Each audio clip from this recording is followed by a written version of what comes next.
Bisa jadi hari ini kita kayak hati kita tuh kan kayak berada di antara jemari Allah ya. Artinya buat Allah ngebolak-balikin hati kita tuh seringan kita ngebolak-balikin bola pingpong, bola tenis meja. Gampang banget, cuman dengan 2 jari doang. Beda banget kan kita ngebolakin hati si dia tuh udah berdarah-darah gak balik-balik ya. Kita tuh udah berdarah-darah, udah keluarin modal habis, mobil jual, segala macam dijual, sampai ngutang kemana-mana, hatinya gak berbalik. Kenapa? Karena yang megang hati dia tuh bukan kita. Kalau buat Allah, ngebalikin hati itu gini doang. Di antara jemari Allah. Ini bukan masalah Allah itu punya jari ya. Karena laisa kamitslihi syai'. Jangan dianalogikan punya jari kayak makhluk, itu nggak boleh. Cuman di sini semacam permisalan betapa mudahnya buat Allah ngebolak-balikin hati orang. Orang yang mungkin nggak pernah kebayang dia bakalan masuk Islam, yang kebayang oleh yang lain tuh dia bakalan mati dalam keadaan memusuhi Nabi itu, malah ternyata dengan mudah Allah balikan hatinya. Justru di hari ketika dia pengen bunuh Nabi. Di hari ketika dia bawa pedang tanpa sarung. Kalau bawa pedang pakai sarung tuh masih labil. Bunuh gak ya, masukin lagi, keluarin lagi kan ya. Ini gak pakai sarung, artinya udah mantap banget nih pengen bunuh Nabi. Gak akan dibawa pulang tuh pedang, kecuali ujungnya udah berdarah. Di hari ketika dia pengen bunuh Nabi, di hari itu juga Allah tunjukkan keajaiban. Allah tunjukkan kebesarannya. Allah gak mau bikin Umar masuk Islam pas lagi normal. Itu gak keren. Ceritanya tuh kurang klimaks. Ini pinter hebatnya Allah ya. Allah kan maha hakim, bijaksana banget. Bikin cerita tuh yang kalau ditonton, diceritain, dibahas tuh enak. Kalau terlalu garing, flat kan agak-agak gimana ya, bosan ya. Kayak ada film yang thriller gitu tentang pembunuhan. Udah udah 2 jam kita nonton, belum jelas ceritanya kan gak enak nih.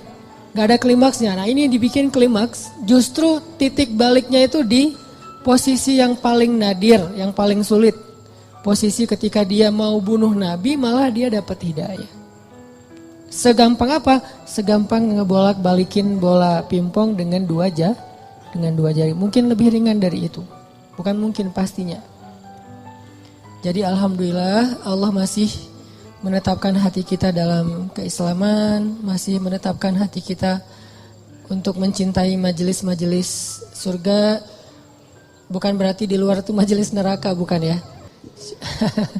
Enggak, kita kan prinsip saya mah respect each other, no judgment, kan itu prinsip saya. Jadi saya kalau ngebahas kebaikan, gak ada maksud menyinggung ke yang lain bahwa itu buruk, enggak. Cuman mencintai majelis ilmu itu salah satu majelis yang luar biasa loh. Malaikat aja cinta, apalagi kita.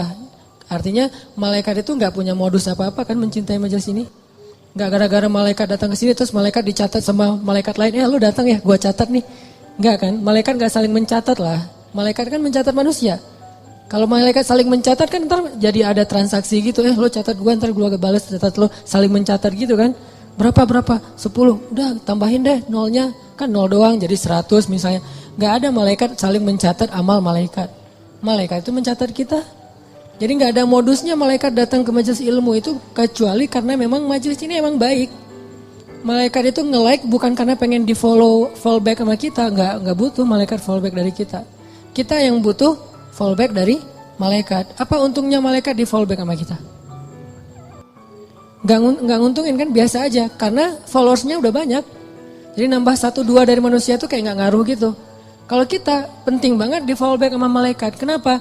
Karena malaikat kalau nge-follow back itu pasti komennya itu kebaikan. Allahumma gfirlahu warham. Itu komennya malaikat. Ya Allah, ampuni dia, rahmati dia, ampuni dia, rahmati dia. Jadi nguntungin kita.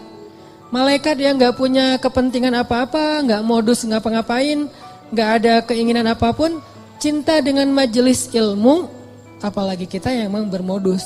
Dan modus kita kalau karena Allah insya Allah namanya ikhlas. Modus kita pengen diingat wajah dan nama kita sama malaikat-malaikat. Nanti mereka akan bersaksi di akhirat. Dia tuh ahli ilmu. Kedua, modus kita pengen dapat doa dari malaikat yang menaungi majelis ilmu. Ketiga, kita pengen dibangga-banggain sama Allah. Allah tuh ngebanggain kita di mana? Di Arasy sampai mention Jibril, Jibril. apa tuh gua cinta sama siapa misalnya di antara kita. Nama kita disebutin loh, dimention, di tag beneran itu.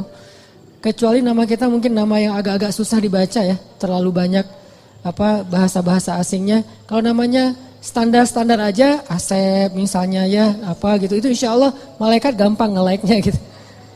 Makanya nama jangan susah-susah. Sampai kakek aja nggak tahu pas tanya, ini cucunya siapa namanya? Nanya ke anaknya, nama anak kamu siapa gitu. Saking susahnya nama anak sekarang. Jadi Allah tuh ngebanggain kita tuh pakai nama kita. Nama yang ada di KTP, nama yang ada di SIM. Kecuali nama-nama terlarang ya. Tapi kalau namanya masih wajar, KTP, SIM itu sama dipakai di langit. Allah nge-mention kita, terus dikasih tahu kepada Jibril. Jibril ngasih tahu ke malaikat. Malaikat ngasih tahu ke seluruh makhluk, ngedoain kita. Kan bermodus tuh.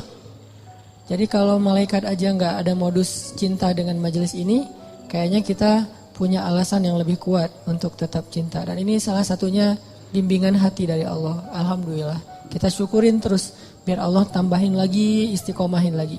Setiap minggu, setiap bulan, setiap tahun sampai akhir hayat kita.